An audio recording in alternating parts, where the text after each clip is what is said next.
আসসালামু আলাইকুম রহমতুল্লাহি ওবরকাতুহু। সম্মানিত দর্শক, বাংলাদেশে রাজাকার শব্দটি একটি দুর্বোধ্য গালিতে পরিণত হয়েছে। এই শব্দটি একটি অভিশপ্ত শব্দ। অভিশপ্ত শব্দের ব্যবহার বা অভিশপ্ত যে বিষয় বা বস্তু, সেগুলো নিয়ে কথা বলা, কাজকর্ম করা খুব সতর্ক না হলে বা ওই ব্যাপারে যদি আপনার যাকে বলা হয় পূর্ব প্রস্তুতি না থাকে, জ্ঞান গরিমা না থাকে, তাহলে কখনো কখনো অভিশাপের যে বিষয়বস্তু সেগুলো উল্টো অভিশাপ হয়ে আপনার জীবনকে তছনছ করে দেয়। যেমন ধরুন, আমরা অনেক ভৌতিক বিষয় জানি, পৃথিবীতে রয়েছে এগুলো। এখনো আপনার যদি গভীর রজনীতে কবরস্থানে একা যান, আপনার ভয় লাগবে। শ্মশান ঘাটে আপনি যত শক্তিশালী হন না কেন, অমাবস্যা রাতে একা যদি যেতে বলা হয়, আপনি সাহস পাবেন না। এরকম অতি অলৌকিক কিছু বিষয় রয়েছে। এখনো সেই মিশরের যে পিরামিডের অনেকগুলো চেম্বার রয়েছে, কিংবা মিশরের যেটা কিংস ভ্যালি রয়েছে লুকজরে। একটা হলো কায়রোতে ৩টি পিরামিড রয়েছে, আর একটি হলো তাদের যে আদি রাজধানী ফেরাউনদের, সেটা হলো লুকজর। তো সেখানে অনেকগুলো চেম্বার রয়েছে। সেই চেম্বারে মানুষ এখনো ভয়ে ঢোকে না। এর কারণ হলো, অতীতে যারাই এই চেষ্টা করেছেন, কেউ গবেষক, কেউ ডাক্তার, কেউ বীর, তারা সবাই অপঘাতে মৃত্যুর মুখোমুখি হয়েছেন, অভিশপ্ত হয়েছেন।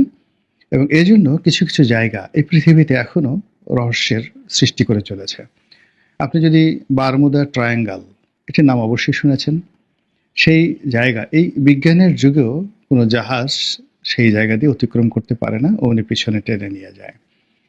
তারপর আপনি যদি সৌদি আরবের ওয়াদিয়া জিন একটি এলাকা রয়েছে মদিনার কাছাকাছি, তো সেখানে আপনি যদি যান, জিনের পাহাড়, গাড়ির স্টার্ট বন্ধ করে দিবেন এবং সেই গাড়ি স্টার্ট বন্ধ করার পরও ১০০ কিলোমিটার বেগে গাড়ি চলতে থাকে।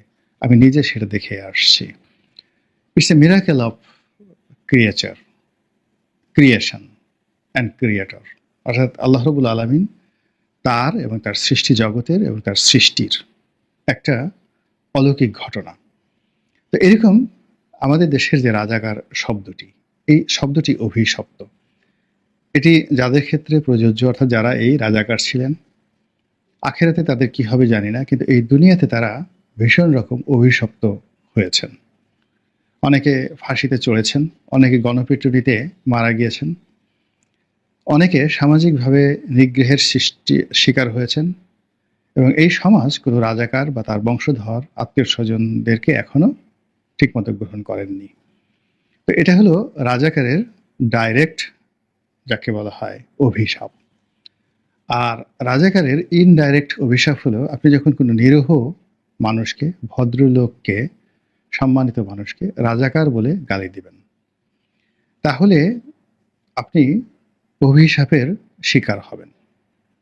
এবং এই গালিটি ক্ষেত্র বিশেষে একটি মাহাত্ম্য অর্জন করে ফেলবে সাময়িক সময়ের জন্য, যেটি আমরা এই জুলাই আগস্ট বিপ্লবের সময় দেখেছি।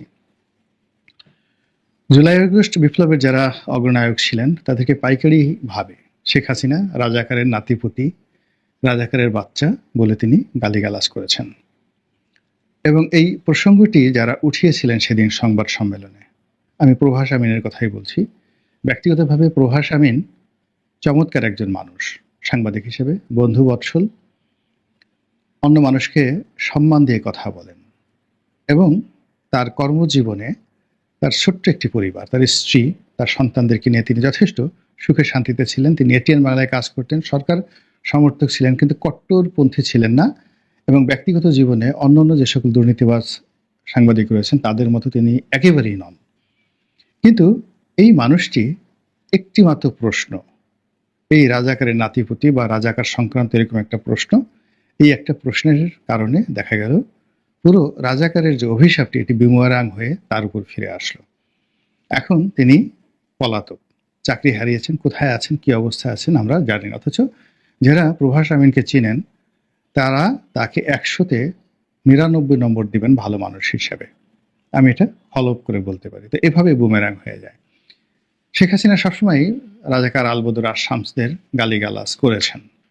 রাজাকারদের বিরুদ্ধে তিনি যুগান্তকারী সিদ্ধান্ত নিয়েছেন এবং অনেক যুদ্ধাপরাধের দায়ে যারা অভিযুক্ত তাদেরকে বিচারের মুখোমুখি তিনি করিয়েছেন এবং এই কাজের জন্য তিনি সফলতা দাবি করতে পারেন এবং লোকজন তাকে এই কাজের জন্য স্বাধীনতার পক্ষের শক্তি যথেষ্ট ধন্যবাদ দেয়। কিন্তু এই বিষয়টিকে নিয়ে তিনি তার যে অহম বা অহমিকা এটি তিনি চাপিয়ে রাখতে পারেননি। দ্বিতীয়ত তিনি এটাকে একটা মার্কেটিং পলিসি করার চেষ্টা করেছিলেন, মুক্তিযুদ্ধকে তার পক্ষের শক্তি আর রাজাকার আল বদরকে বা আর শামসকে তার মার্কেটিং একটা পলিসি হিসেবে তিনি ব্যবহার করার চেষ্টা করেছেন। ফলে কথায় কথায় যাকে তাকে রাজাকার, যাকে তাকে রাজাকারের বাচ্চা, মুক্তিযুদ্ধের বিরোধী শক্তি, এ সকল কথা বলতে বলতে এমন একটা সময় এসে তিনি রাজাকারের নাতিপুতি বা বাচ্চা কাচ্চা বলে মুখ ভেঙচি কেটে যে বকা দিলেন, ওটা গজব আকারে তার জীবনে কি পরিণতি নিয়ে আসলো, তার সারা জীবনের অর্জন শেষ করে দিল। এবং তিনি এখন যদি জীবিত থাকেন, আল্লাহ ভালো জানেন, তারপরে তিনি যে অবস্থায় থাকেন না কেন, তিনি প্রতিদিন যে কষ্ট পাচ্ছেন জীবিত অবস্থায়, এই কষ্টের চাইতে মৃত মানুষের জীবন অনেক অনেক সুখের। তার তুলনায় তার বাবার মৃত্যু ছিল অনেক অনেক সম্মানের। তিনি দেখছেন যে তার সারা জীবনের সঙ্গী, তার ছায়া শক্তি, তার রাজনৈতিক সহকর্মী আমির হোসেন আমু, বয়োবৃদ্ধ মানুষ, বয়স্ক মানুষ, প্রায় 85-86 বছর তার বয়স, আরও বেশি 90 বছর হতে পারেন, তোফায়েল সাহেবদের চেয়েও সিনিয়র। তো সেই মানুষটি হাঁটতে পারেন না, তাকে পিঠমুড়া করে বেঁধে পিছনে হ্যান্ডকাপ পরিয়ে তাকে জেলের থেকে আনা হচ্ছে, আদালতের কাঠগড়ায় দাঁড়ানো হচ্ছে। এই দৃশ্য শেখ হাসিনাকে দেখতে হচ্ছে। এবং এই যে আমির হোসেন আমুদের মতো রাজনীতির কিংবদন্তির মানুষ, তাদের যে এই দুরবস্থা, এটি কিভাবে তিনি মূল্যায়ন করবেন? আর যদি মতিয়া চৌধুরী জীবিত থাকতেন, তার অবস্থাও একই অবস্থা হতো। তার অত্যন্ত প্রিয়জন যাদেরকে তিনি ভালোবাসতেন, যদিও এই মানুষদের সম্পর্কে রেকর্ড ভালো না, আনিসুল হক, সালমানুর রহমান, ডক্টর দীপুমণি, তারপরে তাদের সম্পর্কেও যে দৃশ্য আমরা দেখছি, এই দৃশ্য শেখ হাসিনার জন্য প্রতিটা মুহূর্তে জীবন্ত, মানে অগ্নিদগ্ধ হওয়ার মতো অবস্থা। এবং এই রাজাকার শব্দটিকে, অভিশপ্ত এই শব্দটিকে তারা মন্দ কাজে ব্যবহার করার কারণে শেখ হাসিনা আজকে এই দৃশ্যগুলো তাকে দেখতে হচ্ছে। তো এই যে রাজাকার, সেই রাজাকার শব্দটি দেখা গেল বিপ্লবের সময় তুমি কে আমি কে, রাজাকার রাজাকার বলেছে কে? স্বৈরাচার স্বৈরাচার।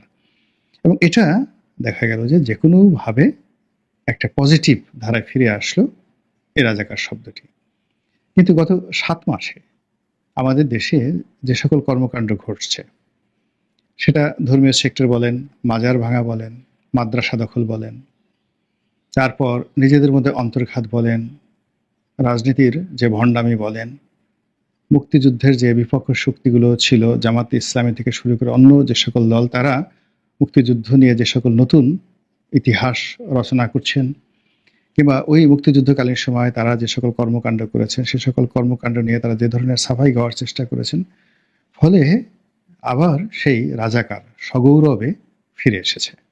সগৌরবে ফিরে এসেছে মানে আগে তাদের যে কুকর্মের গৌরবময় ঐতিহ্য ছিল, সেটি এখন আবার সেই গালি হয়ে ফিরে এসেছে। ফলে শেখ হাসিনা যে সময় গালি দিয়ে বিপদে পড়েছিলেন, এখন বাংলার আনাচে কানাচে তারা সবাই বলা বলি করছে যে যদি 2025 সন না আসতো, 2024 সন না আসতো, তাহলে 1971 সনের সেই 26শে মার্চ থেকে শুরু করে 16ই ডিসেম্বর পর্যন্ত রাজাকার আলবদর আর শামস আমাদের এই বাংলায় কি করেছে, সেই জিনিসগুলো আমরা কোনো অবস্থাতেই টের পেতাম না, দেখতে পেতাম না। এখন আমরা জীবন্ত রাজাকারকে দেখতে পাচ্ছি, আলবদরকে দেখতে পাচ্ছি, আর শামসকে দেখতে পাচ্ছি। এবং এটা রূপক অর্থে, এবং এটা যেহেতু আগেকার যে রাজাকার আলবদর আর শামস, তারা তো জীবিত নাই, কেউ মারা গিয়েছেন। 2-1 যদি বেঁচে থাকেন, একেবারে যাকে বলা হয় বয়োবৃদ্ধ, অনুল্লেখ্য, ওইরকম কেউ নেই। কারা আছেন? তাদের সন্তান সন্ততি, নাতি পুতি, অথবা তাদের যে আদর্শ, সেই রাজাকারদের যে আদর্শ, সেই আদর্শ যারা ধারণ করেন, সে সকল ব্রেন চাইল্ড বলা হয় এদেরকে, তারা এই সমাজে এখন দাপিয়ে বেড়াচ্ছেন। তো এদেরকে দেখার ফলে এবং এদের কর্মকাণ্ডের ফলে কি হচ্ছে, রাজাকারের সেই যে প্রাচীন যে দুর্নাম এবং বদনাম এটা আরো বড় আকার ধারণ করেছে। ঠিক এই সময়টিতেই দেখা গেল রাজাকারের বাচ্চা বলে আরো একজন ব্যক্তি একটা গালি দিয়েছেন এবং অহরহ তিনি এই গালিগুলো দিচ্ছেন এবং তিনি ধরে নিয়েছেন যে তিনি মরে যাবেন, তাকে মেরে ফেলা হবে, কিন্তু তিনি কোনো অবস্থাতেই এই গালিগালাজ বন্ধ করবেন না। তিনি হলেন বাংলাদেশের মুক্তিযুদ্ধের অন্যতম যুবরত্ন। মুক্তিযুদ্ধকালীন সময় যাদেরকে বলা হতো পঞ্চরত্নের অন্যতম রত্ন, যিনি স্বাধীন বাংলাদেশে ছাত্রলীগের সভাপতি ছিলেন এবং মুক্তিযুদ্ধ করেছেন, জীবনের বহু সুযোগ পেয়েছেন, মন্ত্রী হওয়ার প্রলোভন পেয়েছেন বহুবার, বহুজনের কাছ থেকে পদ পদবি পাওয়ার সুযোগ পেয়েছেন, জীবনে অনেক অর্থবিষ্ট আয় রোজগার করার তার সুযোগ ছিল, কিন্তু এই জিনিসগুলো তিনি করেননি। ঘুষ খাননি, দুর্নীতি করেননি, মাথা বিক্রি করেননি, তেলবাজি করেননি, দালালি করেননি। যতটুকু ন্যায়ের পথে থেকে রাজনীতির জন্য যতটুকু প্রয়োজন সেই জিনিসগুলো তিনি করেছেন। সময়ের প্রয়োজনে দল পরিবর্তন করেছেন, আওয়ামী লীগ থেকে গিয়ে বাকশালে এসেছেন, বাকশাল থেকে গিয়ে আবার আওয়ামী লীগে এসেছেন। রাজ্জাক ভাই যখন আলাদা হয়ে গেল বাকশাল, তিনি সেখানে এসেছিলেন। আবার রাজ্জাক ভাই যখন আওয়ামী লীগের সঙ্গে মিশে গেল, তিনি তখন রাজ্জাক ভাইয়ের সঙ্গে আবার আওয়ামী লীগে ফিরে এলেন, আবার মন্ত্রী হলেন, এমপি হলেন। তারপর তিনি এখন বিএনপি রাজনীতি করেন। তো বিএনপি রাজনীতি করলে কতগুলো জিনিস সাধারণত অ্যাভয়েড করতে হয়, যেমন মুক্তিযুদ্ধ নিয়ে আওয়ামী লীগের মতো এরকম বয়ান দেওয়া যাবে না, শেখ মুজিবুর রহমান বলতে হবে, বঙ্গবন্ধু বলা যাবে না। ইতিহাসে আওয়ামী লীগের যে গৌরবময় অধ্যায়গুলো রয়েছে সেই অধ্যায়গুলো নিয়ে খুব হৈ হুল্লোড় করা যাবে না। আর একসময় আপনি আওয়ামী লীগ ছিলেন এই জিনিসটা ভুলে যেতে হবে। এই বিষয়গুলো জনাব ফজলুর রহমান সাহেব মানতে চান না। তিনি এখন জীবন সায়াহ্নে, তার বয়স প্রায় ৭৮ বছর হয়ে গেছে। ছেলেমেয়েরা সবাই অত্যন্ত মেধাবী, দেশের বাইরে ভালো ভালো পদ পদবিতে চাকরি করেন। তিনি এবং তার স্ত্রী দুজন সারাদিন একত্রে ঘুরে বেড়ান। তার যদি দোষ থাকে এই সমাজে, সেই একজন খুব বড় রাজনীতিবিদ, আমি তার কাছে জিজ্ঞাসা করছিলাম, বলেই ফেলি, কাজী ফিরোজ রশিদ সাহেব জাতীয় পার্টির নেতা, কিন্তু জাতীয় পার্টির নেতা নয়, মহান মুক্তিযোদ্ধা হিসেবে এদেশের কিংবদন্তির রাজনীতির ইতিহাস সৃষ্টিকারী হিসেবে যে কয়জন নেতার নামে বাংলায় আছে, তাদের এখন বর্তমান অবস্থা যতই থাকুক না কেন, আপনি শ্রদ্ধা ভরে তাদেরকে স্মরণ করতে হবে। তাদের মধ্যে কাজী ফিরোজ রশিদ, জনাব মোস্তফা মহসিন মন্টু, তারপরে নায়ক সোহেল রানা, ওনাদের অনেক অনেক ভূমিকা আছে স্বাধীনতা পূর্ব বাংলায় এবং স্বাধীনতা পরবর্তী বাংলায়। আজকে আমরা এই নায়ক সোহেল রানাকে শুধুমাত্র সোহেল রানা হিসেবে জানি, কিন্তু তিনি অনেক বড় মাপের একজন রাজনৈতিক নেতা ছিলেন। এবং অবাক করার ব্যাপার হলো, আমরা রাষ্ট্রপতি আব্দুল হামিদ সাহেবকে রাষ্ট্রপতি হিসেবে জানি। সোহেল রানা সাহেব যখন জহুরুল হলের ভিপি অথবা জিএস ছিলেন, তখন সেই আব্দুল হামিদ সাহেব তার একজন সাধারণ কর্মী ছিলেন। তো ঢাকা শহরের একসময় মোস্তফা মহসিন মন্টু, খসরু, সোহেল রানা, মানে তারাই পুরো ঢাকা শহরের নিয়ন্ত্রক ছিলেন। সেই তুলনায় অন্যান্য যে সমস্ত লোকের নাম ধাম শুনেন, মানে এরা grand leader of the leader. এর পরবর্তী প্রজন্মে একজন মানুষ মাত্র এরকম গ্র্যান্ড লিডার হতে পেরেছিলেন, সেটা হলো সেটা রাজনৈতিকভাবে নয়। সোহেল রানারা হলেন সোহেল রানা, তারপরে শেষে মোস্তফা মহসিন মন্টু, কাজী ফিরোজ রশিদ, তারা একসাথে অস্ত্র চালাতে পারতেন, মাস্তানিও করতেন, আবার রাজনীতিও করতেন এবং তাদের কোনো বদনাম ছিল না।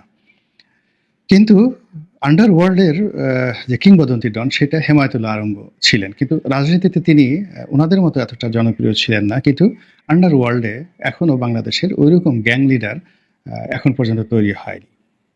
হেমায়েতুল্লাহ আরঙ্গ, সবাই যাকে নেতাদের নেতা তিনি ছিলেন সেই জগতে, সেটা চাকুমহি মানে যারাই বলেন না কেন, সবাই তার কাছে মাথা নোয়াতো, অনেকটা দাউদ ইব্রাহিমের মতো। তো কাজী ফিরোজ রশিদ রাজনৈতিক জীবনে মন্ত্রী হয়েছেন, এমপি হয়েছেন, তারপরে ভিপি হয়েছেন, জিএস হয়েছেন, সব কিছু। তিনি যে বলছিলেন ফজলুর রহমান সম্পর্কে, আমি বললাম যে ফজলুর ভাই কেমন মানুষ? তিনি বললেন যে ও সব ভালো, যদি মন্দ কিছু ধরো, ও সারাক্ষণ সব জায়গায় শুধু ওর স্ত্রীকে নিয়ে ঘোরাফেরা করে, কোর্টে দুজনে একসাথে যায়, একসাথে খায়, টকশোতে একসাথে যায়, একসাথে খায়, এটা শুধু যদি তুমি ত্রুটি ধরো, এছাড়া ওর জীবন অন্য কোনো ত্রুটি নেই। আপনি বুঝতে পারেন যে একটা মানুষ কতটা সহজ সরল এবং স্বাভাবিক, যে জীবনের এই জায়গাতে এসে তার স্ত্রী তার জীবন সঙ্গী। যাই হোক, এখন সেই ফজলুর রহমান ইদানিং খুব চমৎকার করে কথা বলছেন, ন্যায়নিষ্ঠ কথা বলছেন এবং সকল পক্ষের হয়ে তিনি কথা বলছেন। এবং তিনি একটা টক শোতে এসে একেবারে রাজাকারের বাচ্চা বলে গালি দিয়েছেন। এখন যে রাজাকারের বাচ্চা বলার জন্য বিচারপতি শামসুদ্দিন চৌধুরী মানিকের কপাল পুড়েছে, শেখ হাসিনার কপাল পুড়েছে, এখন সেই একই ধারাবাহিকতায় যে ফজলুর রহমানের কি কপাল পুড়বে? বিভিন্ন জায়গাতে গুজব ছড়িয়ে দেওয়া হচ্ছে, তার প্রতি আক্রমণ করা হবে, তাকে ভয়ভীতি দেখানো হচ্ছে, তার বাসা ঘেরাও করা হচ্ছে। আমার কাছে ব্যক্তিগতভাবে মনে হচ্ছে সেই দিন আর এই দিন নয়। এখন বাংলাদেশে সেই জুলাই আগস্টের সেই প্রেক্ষাপট নেই। এখন কাউকে রাজাকারের বাচ্চা বললে বা রাজাকার বললে সমাজ ফুঁসে উঠবে এবং তার পক্ষে লোকজন দাঁড়াবে, এই অবস্থা এখন আর নেই। এখন যারা, যাকে বলা হয় দুর্নামের শিকার হচ্ছেন, বদনামের শিকার হচ্ছেন, তাদেরকে যদি রাজাকার বাদ দিয়ে কেউ হালাকু খান বলে, চেঙ্গিস খান বলে, মির্জাফর বলে, এমনকি তাদেরকে যদি বাস্টার্ড বলে গালি দেয়, জারস সন্তান বলে গালি দেয়, তবুও কিন্তু মানুষ রাগ হবে না। কাজে ফজলুর রহমান সাহেবের আমার কাছে মনে হচ্ছে না যে তার যারা বিরুদ্ধবাদী তারা তার বিরুদ্ধে খুব বেশি সুবিধা করতে পারবে। আল্লাহ আমাদের সবাইকে হেদায়েত দান করুন এবং হেফাজত করুন। আসসালামু আলাইকুম ওয়া রাহমাতুল্লাহি ওয়া বারাকাতুহু।